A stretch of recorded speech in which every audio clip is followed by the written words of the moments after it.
कहानी एक खुशहाल परिवार की है जिसमें एक पति पत्नी, एक बेटा और एक बुजुर्ग दादाजी रहते थे। सब कुछ सामान्य चल रहा था। एक दिन अचानक घर के बुजुर्ग दादाजी की तबीयत बिगड़ी और कुछ ही घंटों में उनकी मौत हो गई। पुलिस को लगा बढ़ती उम्र के कारण मौत हुई है। पुलिस ने कागजी कार्रवाई की, केस बंद हो गया और सब अपनी अपनी जिंदगी में आगे बढ़ गए। लेकिन जिस पुलिस अफसर ने यह केस संभाला था, उसके दिमाग में कुछ दिनों बाद एक छोटी सी बात खटकी। उसने वक्त बिताने के लिए पुरानी फाइल खोली और मेडिकल रिपोर्ट को ध्यान से पढ़ा। वहाँ एक अजीब गड़बड़ थी। परिवार के बयान में लिखा था हार्ट अटैक, लेकिन मेडिकल रिपोर्ट में मौत की वजह खून की कमी और बढ़ती उम्र बताई गई थी।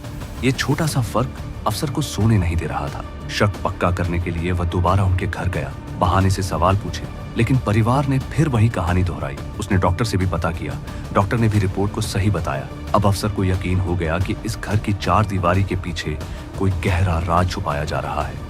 उसने इस बारे में और पुलिस वालों से बात की, पर कोई और पुलिस वाला उसका साथ देने को तैयार नहीं था। इसलिए उसने अकेले ही सच जानने का फैसला किया। एक रात जब पूरा परिवार शादी में बाहर गया था, वह चुपके से घर में घुस गया। उसने हर कमरा छान मारा, हर अलमारी चेक की, लेकिन उसे कुछ भी संदिग्ध नहीं मिला। उसने हार मान ली और बाहर जाने लगा, पर इतने में ही उसकी नजर बेसमेंट की सीढ़ियों पर पड़ी। आखिरी कोशिश के तौर पर वह नीचे बेसमेंट में गया। बेसमेंट वीरान था। उसने हर जगह चेक किया, पर बेसमेंट में भी कुछ खास नहीं मिला। वो वहां से जाने लगा, पर उसकी नजर कोने में पड़े एक फ्रिज पर पड़ी, जो कि चालू हालत में था। वो फ्रिज की तरफ गया और जैसे ही उसने वो फ्रिज खोला, उसके होश उड़ गए। अंदर खाने का सामान नहीं, बल्कि दादाजी जमे हुए पड़े थे। लाश देखते ही अफसर का दिमाग चकरा गया। दरअसल ये सब दादाजी की पेंशन के लिए करा जा रहा था। दादाजी मर चुके थे, पर पेंशन की रिकॉर्ड में वो अभी भी जिंदा थे और जब तक अंतिम संस्कार नहीं होता, पेंशन आती रहेगी। इसी लालच में उन्होंने दादाजी को फ्रिज में छिपा रखा था। अफसर ने तुरंत कंट्रोल रूम को कॉल करने के लिए फोन उठाया, लेकिन तभी पीछे से उसके सिर पर जोरदार वार हुआ